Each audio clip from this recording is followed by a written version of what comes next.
말씀입니다. 발락이 다시 그들보다 더 높은 고관들을 더 많이 보내매 그들이 발람에게로 나아가서 그에게 이르되 십볼의 아들 발락의 말씀에 청하건대 아무것에도 거리끼지 말고 내게로 오라. 내가 그대를 높여 크게 존귀하게 하고 그대가 내게 말하는 것은 무엇이든지 시행하리니 청하건대 와서 나를 위하여 이 백성을 저주하라 하시더이다. 발람이 발락의 신하들에게 대답하여 이르되 발락이 그 집에 가득한 은금을 내게 줄지라도 내가 능히 여호와 내 하나님의 말씀을 어겨 덜하거나 더하지 못하겠노라. 그런즉 이제 너희도 이 밤에 여기서 유숙하라. 여호와께서 내게 무슨 말씀을 더하실는지 알아보리라. 밤에 하나님이 발람에게 임하여 이르시되 그 사람들이 너를 부르러 왔거든 일어나 함께 가라. 그러나 내가 내게 이르는 말만 준행할지니라. 발람이 아침에 일어나서 자기 나귀의 안장을 지우고 모압 고관들과 함께 가니 그가 감으로 말미암아 하나님이 진노하심으로 여호와의 사자가 그를 막으려고 길에 서니라. 발람은 자기 나귀에 탔고 그의 두 종은 그와 함께 있더니 나귀가 여호와의 사자가 칼을 빼어 손에 들고 길에 선 것을 보고 길에서 벗어나 밭으로 들어간지라. 발람이 나귀를 길로 돌이키려고 채찍질하니 여호와의 사자는 포도원 사이 좁은 길에 섰고 좌우에는 담이 있더라. 나귀가 여호와의 사자를 보고 몸을 담에 대고 발람의 발을 그 담에 짓누름에 발람이 다시 채찍질하니 여호와의 사자가 더 나아가서 좌우로 피할 데 없는 좁은 곳에 선지라. 나귀가 여호와의 사자를 보고 발람 밑에 엎드리니 발람이 노하여 자기 지팡이로 나귀를 때리는지라. 여호와께서 나귀의 입을 여시니 발람에게 이르되 내가 당신에게 무엇을 하였기에 나를 이같이 3번을 때리느냐. 발람이 나귀에게 말하되 내가 나를 거역하기 때문이니 내 손에 칼이 있었다면 곧 너를 죽였으리라. 나귀가 발람에게 이르되 나는 당신이 오늘까지 당신의 일생 동안 탄 나귀가 아니냐. 내가 언제 당신에게 이같이 하는 버릇이 있었더냐. 그가 말하되 없었느니라. 아멘. 이스라엘 백성들의 이 승승장구는 그 어느 누구도 막을 수가 없었습니다. 그래서 이 모압 왕 발락은 이스라엘 백성들을 막을 방법을 모색하던 중에 그 당시에 유명했던 소위 요즘 표현으로 말하면 잘 나갔던 이 주술가 발람을 사주해서 저주를 통해서 이스라엘의 진격을 막고자 했습니다. 어제 우리가 말씀을 나눴던 것처럼 하나님의 말씀을 대언하는 선지자가 아니라 이 한낱 주술사, 주술가, 지금으로 치면 무당과도 같은 사람에게 그런 사람에 불과했던 발람에게 하나님께서 직접 말씀하십니다. 함께 가지도 말고 이스라엘 백성들을 저주하지도 말라고 그 말씀을 하고 발람이 그 하나님의 말씀에 순종함으로 이 모압 왕 발락의 계획이 수포로 돌아가게 됩니다. 사실 우리가 말씀을 보면 이것은 너무나도 당연한 결과죠. 하나님께서 약속하신 이스라엘 백성들을 향한 하나님의 계획은 변함이 없었고 이것은 사람의 힘과 노력으로 바꿀 수 있는 것이 아니었습니다. 그렇기 때문에 이 모압은요, 사실 자신들의 운명을 그냥 받아들여야만 했어요. 그런데 모압 왕 발락은 포기하지 않고 발람에게 2차 사절단을 보냅니다. 오늘 본문에서도 나왔지만 더 많은, 더 높은 사절단을 보내요. 사실 모압의 왕으로서 자신의 나라를 지키기 위해서는 이런 수단을 쓸 수밖에 없었습니다. 별다른 방법이 없었기 때문이죠. 그런데 오늘 본문에서도 다시 한번 등장하지만 이 두 번째 방문에도 발람의 반응은 단호해요. 그들의 방문의 목적, 곧 이스라엘을 저주해서 그들의 진격을 막아달라는 요구를 거절합니다. 그리고 18절 말씀에 우리가 보았듯이 발람이 발락의 신하들에게 대답하여 이르되 발락이 그 집에 가득한 은금을 내게 줄지라도 내가 능히 여호와 내 하나님의 말씀을 어겨 덜하거나 더하지 못하겠노라 라고 말씀합니다. 그러니까 발람은요, 발락의 신하들이 왔을 때 심지어는 내가 너희 그 왕의 많은 은금을 준다라고 할지라도 하나님의 명령을 내가 거절할 수가 없다. 그 불순종할 수 없다라고 말씀하고 있는 겁니다. 조금 의아한 장면이죠. 한낱 주술가, 무당에 불과했던, 우리가 평소에 이 발람이라는 사람이 선지자였다라면 이런 말을 하는 게 너무나 당연해 보일 텐데 이 사람은 사실 선지자도 아니고 평소에 하나님의 말씀을 대언하던 사람도 아니었어요. 그런데 갑자기 하나님께서 말씀하셨다라고 해서 이 말씀에 순종하겠다라고 하면서 이들의 말씀에 거절한 것은 과연 발람이 갑자기 하나님의 말씀을 듣고 하나님을 경외하는 마음이 생겨서 하나님에 대한 믿음이 생겨서 이렇게 한 것이 아니었다라는 것입니다. 우리는 바로 뒤에 19절 말씀에서 발람의 이 18절의 고백이 정말로 하나님을 경외해서 하나님을 믿어서 했다는 고백이 아니라는 것을 어렵지 않게 발견하게 됩니다. 19절 말씀입니다. 그런즉 이제 너희도 이 밤에 유숙하라. 여호와께서 내게 무슨 말씀을 더 하실는지 알아보리라 라고 말합니다. 여기서 주목해야 할 말씀은요, 하나님께서 무슨 말씀을 더 하실는지예요. 이 말씀을 잘 보시기 바랍니다. 이 발람의 이 발언은요, 정말로 내가 하나님의 말씀을 기다리고 있겠다, 하나님께서 내가 더 말씀하실 것을 듣겠다라는 말씀의 의미가 아닙니다. 사실 발람은요, 이 말씀을 통해서 뭐냐면 속으로는 발락의 신하들에게 더 좋은 것을 요구하고 있는 거예요. 왜냐하면 첫 번째 왔을 때보다 두 번째 왔을 때 뭐예요? 더 좋은 것을 더 이야기하잖아요. 그러니까 발람의 마음에 내가 조금만 더 버티면 이 사람들이 더 좋은 것을 더 준다라고 얘기하겠지라는 그런 욕심이 담긴 말이었어요. 우리가 아까도 살펴보았지만 12절 말씀에 하나님께서는 단호하게 분명하게 말씀하셨어요. 그들과 함께 가지도 말고 그 백성을 저주하지도 말라. 그들은 복을 받은 자들이니라 라고 말씀하셨어요. 이 말씀은요, 애매할 것도 없고 불분명하지도 않아요. 확실합니다. 무엇입니까? 따라가지도 말고 그들을 저주하지도 말라라고 하는 거예요. 그러니까 여기에서 하나님께서 더 말씀을 하실 게 없죠. 발람도 더 여기서 반응을 보일 게 없어요.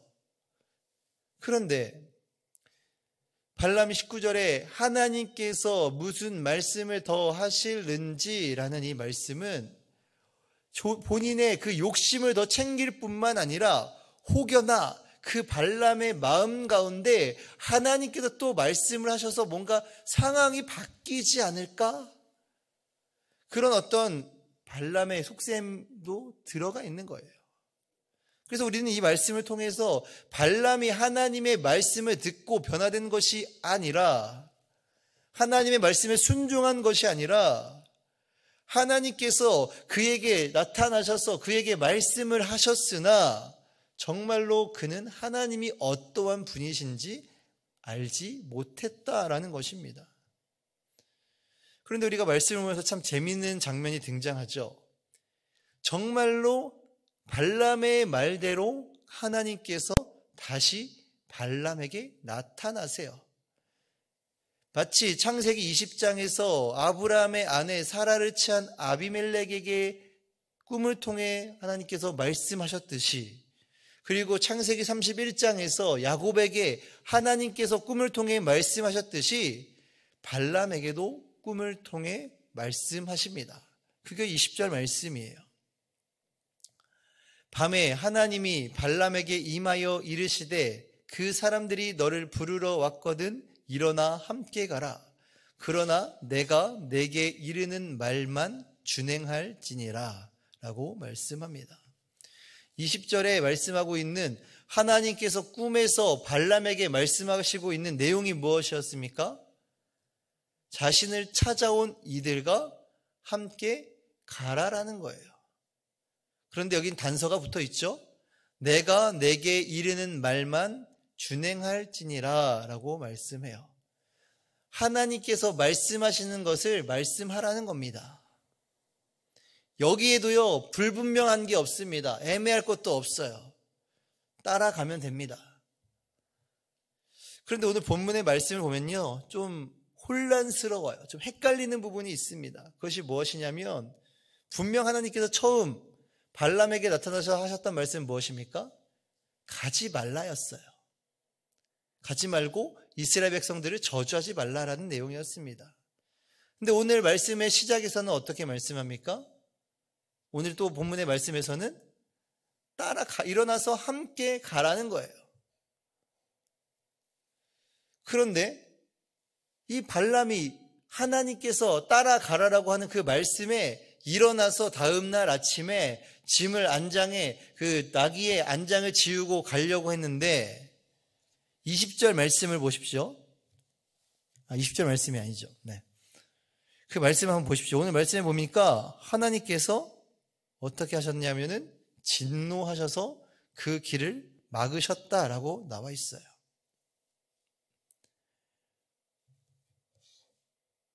22절에 나와 있죠. 하나님께서 그가 감으로 말미암아 하나님이 진노하심으로 라고 나와 있어요. 처음에는 가지 말라고 하셨다가 그 다음에 꿈에 나타나셔서 함께 일어나 가라고 하셨다가 그 다음에 그가 일어나서 가려고 하니까 하나님께서 진노하셨다라고 나와 있습니다. 그렇다면 이 세 번의 말씀, 이 상황이 바뀌는 가운데 정말로 하나님의 뜻은 무엇일까요? 발람이 발락의 신하를 따라가지 않는 것이 하나님의 뜻일까요? 아니면 발람이 발락의 신하를 따라가지 않는 것, 따라가는 것, 어떤 것이 도대체 하나님의 뜻인지 우리는 이 말씀을 통해서 봤을 때는 잘 알 수가 없어요. 그런데요, 우리 여기 있는 성도님들 가운데에서도 이런 경험들이 있지 않으십니까? 우리가 어떤 일을 결정하고 움직여야 하는 그 상황 가운데에서 우리는 당연히 하나님 앞에 기도를 합니다. 하나님, 우리가 이 상황에서 내가 어떻게 해야 합니까? 라고 기도할 때에 하나님께서 때로는 이렇게 하라라고 응답하실 때가 있어요. 그럼 내가 그 음성을 들었습니다. 근데 그대로 순종해서 나아가요. 근데 그 일이 해결되지가 않는 거예요. 그럼 우리가 어떻게 느낍니까? 하나님께서 응답을 잘못하셨다 이렇게 생각하지 않죠. 뭔가 이상하게 여길 겁니다. 그런데요, 우리가 이런 상황 가운데서도 늘 기억해야 할 사실이 있어요. 하나님의 문제가 있는 것이 아니라 누구에게 문제가 있는 겁니까? 우리에게 문제가 있는 거예요. 21절과 22절에 이렇게 말씀하죠. 발람이 아침에 일어나서 자기 아기의 안장을 지우고 모압 고관들과 함께 가니 그가 감으로 말미암아 하나님이 진노하심으로 여호와의 사자가 그를 막으려고 길에 서니라. 발람은 자기 나귀를 탔고 그의 두 종은 그와 함께 있더니 라고 말씀합니다. 분명 하나님께서 가라고 해서 아마 이 발람은 이때다 싶어서 이 말씀을 듣고 곧장 아침 일찍 일어나서 준비를 했을 겁니다. 그리고 길을 떠나는데 하나님께서 그 모습을 보고 진노하셨어요. 그리고 그 가는 길에 발람을 막기 위해서 사실 더 좀 적나라하게 이해하면 발람을 죽이려고 하나님께서 그가 가는 길에 여호와의 사자들을 세워두세요. 하나님이 보내셔서 가는데 진노하시는 모습이 조금 하나님의 변덕스러운 모습이 있지 않은가라는 그런 생각을 하기도, 그렇게 보이기까지도 합니다. 근데 하나님께서는요, 우리의 마음의 중심을 아세요. 다시 말해서 하나님께서 변덕스럽게 가라고 했다가 가지 말라고 했다고 간다고 하니까 진노하셔서 죽이려고 했던 것이 아니라 이미 발람의 마음의 중심을 하나님께서는 아셨던 것이고 그것을 통해서 발람을 테스트하신 것이에요. 결국 발람의 말은요, 하나님께서 말씀하셨다라고 이야기를 하고 있지만 결국은 누구 마음대로 한 겁니까? 결국은 자기 마음대로 한 거예요. 본인이 가고자 하는 마음이 있었기 때문에 하나님께서 가라고 했을 때 움직인 겁니다. 그리고 이런 모습에 하나님께서는 발람을 심판하기로 하신 것이에요. 그런데 더 신기한 일이 말씀에 등장합니다. 지금으로 치면 세상에 이런 일이 나올 법한 일이 등장해요. 발람이 지나가는 길에 하나님이 세워놓으신 하나님의 사자가 그를 죽이려고 기다리고 있었습니다. 그런데 그 하나님 여호와의 사자를 누가 봅니까? 발람이 본 것이 아니라 발람을 태운 나귀가 그것을 보게 된 거예요. 그래서 이 나귀가 그 길로 지나가면 자기의 주인이 죽게 될 것 같으니까 어떻게 합니까? 길에서 벗어나 밭으로 들어가게 돼요. 근데 발람이 이것을 이상하게 여기죠.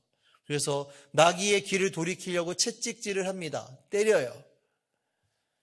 이 나귀의 행동에 나귀가 길에서 벗어나서 여호와의 사자의 길을 벗어나니까 여호와의 사자는 다시 한번 발람을 심판하기 위해서 발람이 지나가는 그 길에 다시 서게 돼요. 그리고 나서 그 좁은 길에 이제 발람이 피할 수 없게 되니까 나귀가 어떡합니까? 그냥 주저앉아 버리게 돼요. 지나가면 죽게 되니까 그 자리에서 그냥 주저앉아 버린 거예요. 또 그 모습을 보니까 발람이 어때요? 화가 난 거예요. 그래서 다시 한번 나귀를 때리게 되죠. 그런데 여기서 재밌는 사실이 하나님께서 이 발람의 눈을 여신 게 아니라 이 나귀의 입을 여셔요. 나귀가 말을 한 겁니다. 나귀 입장에서 보면 참 화가 날 만한 상황이죠. 이 영적인 눈이 어두워서 하나님의 사자를 보지 못해 죽게 될 수밖에 없는 그 발람을 나귀가 어떻게 보면 살려준 거잖아요. 그런데 그 살려준 자기에게 고마움을 표현하지 못할 망정 때리고 있으니까 나귀가 30절 말씀에 이렇게 이야기합니다. 나귀가 발람에게 이르되 나는 당신이 오늘까지 당신의 일생 동안 탄 나귀가 아니냐? 내가 언제 당신에게 이같이 하는 버릇이 있었더냐? 그가 말하되 없었느니라 라고 이야기합니다. 이 발람이 일평생 타고 다녔던 이 나귀는요, 정말 신실하게 그 주인의 말에 순종할 줄 아는 나귀였어요. 비록 발람이 불의한 주술가였지만 나귀는요, 주인의 명령에 따랐던 겁니다. 하나님께서는요, 이 나귀의 모습을 통해서 발람을 돌아보게 하신 거예요. 이 세상의 주관자, 이 세상을 움직이시고 다스리는 분이 누구이신지 이 나귀가 이 주저앉고 움직이지 않고 심지어는 말하는 모습을 통해서 하나님께서는 발람에게 분명하게 말씀하고 있는 겁니다. 오늘 이 자리에 모이신 우리 사랑하는 성도님들, 우리는 이 시간 이 발람의 모습을 통해서 우리의 기도와 그 순종의 태도를 한번 돌아볼 필요가 있어요. 과연 우리의 기도는 하나님의 마음에 합한 기도인가? 아니면 내 마음의 만족과 평안을 위한 그런 평안만을 위한 기도인지 한번 돌아볼 필요가 있어요. 하나님의 말씀에 그 상황과 환경에 따라서 혹은 내 마음에 내키는 대로 순종하고 있지는 않은지 우리는 한번 우리의 모습을 돌아보아야 할 것입니다. 마태복음 6장 33절에 예수님의 말씀에서는 분명히 우리에게 말씀하고 있죠. 그런즉 너희는 먼저 그의 나라와 그의 의를 구하라. 그리하면 이 모든 것을 너희에게 더하시리라. 우리가 올려드리는 기도, 그 기도는요, 하나님이 기뻐하시는, 하나님께서 응답하시는 기도는요, 먼저 하나님의 나라와 의를 구하는 기도예요. 내 욕심과 내 필요를 먼저 구하는 기도가 아니라는 것입니다. 오히려 우리가 하나님께서 원하시는, 하나님이 기뻐하시는 그 기도를 통해서 이 모든 것들을 더해 주시겠다라고 약속을 하고 계세요. 하나님이 기뻐하시는 순종은 무엇입니까? 하나님이 기뻐하시는 순종의 모습은요, 즉각 온전히 기쁘게 하는 순종이에요. 하나님은 이스라엘 백성들과 마찬가지로 언제나 우리 편에 서서 일하고 계시는 분이심을 믿으시기를 바랍니다. 기도를 통해서 하나님의 뜻을, 기뻐하시는 뜻을 분별하고 하나님의 뜻에 맞게 순종하며 살아갈 수 있는 여기 계신 우리 모든 성도님들이 되시기를 주님의 이름으로 간절히 축원합니다. 기도하겠습니다. 하나님, 발람처럼 하나님의 말씀을 듣는 척, 순종하는 척이 아니라 진실로 기도하며 순종하는 우리들이 되게 하여 주시옵소서. 하나님께서 언제나 우리 편이 되어 주셔서 우리의 기도에 응답하시며 우리를 향한 계획들을 반드시 이루어 주시는 분이심을 날마다 기억하며 살아가는 우리 모두가 되게 하여 주시옵소서. 감사드리며 예수님의 이름으로 기도드립니다. 아멘. 우리 시간 함께 통성으로 기도하며 나아가실 때 우리 첫 번째로 들었던 말씀을 기억하시면서 함께 기도하며 나아가기를 원합니다. 하나님, 우리가 하나님의 말씀에 즉각적으로 기쁨으로 감사함으로 순종하며 살아가는 우리들이 되게 하여 주시옵소서. 내 말에 듣기 좋은 것, 내 마음에 원하는 것들만 순종하고 살아가는 것이 아니라 때로는 그 말씀이 하나님께서 말씀하시는 것이 내 마음에 내키지 않고 마음에 불편함이 있을지라도 그것이 정말로 하나님의 뜻이라면 순종할 수 있는 우리들이 되게 하여 주시옵소서라고 이 시간 들었던 말씀을 기억하며 적용하며 기도하며 나아가기를 원합니다. 두 번째로 기도하실 때에 우리 교회의 사역들을 위해서 함께 기도하며 나아가기를 원합니다. 우리 돌아오는 우리 내일 모레죠. 목요일에는 우리 시니어 연합 목장 예배가 다시 개강하고 시작하게 됩니다. 하나님, 그 시간들을 통하여서 우리 시니어 세대들이 다시 하나님의 뜻을 발견하며 말씀 가운데에서 더 영적인 성장이 있도록 또한 하나님의 위로와 하나님의 격려를 느끼는 귀한 시간들이 되게 해달라고 우리 시니어 연합 목장을 위해서 함께 기도하시고요. 우리 교회에 또한 대신방 가운데 있습니다. 신방 가운데 하나님의 위로와 격려가 우리 찾아가는 방문하는 우리 성도들의 삶 가운데 나타날 수 있도록 함께 중보해 주시기를 바랍니다. 마지막으로 우리 각자 가지고 나오신 기도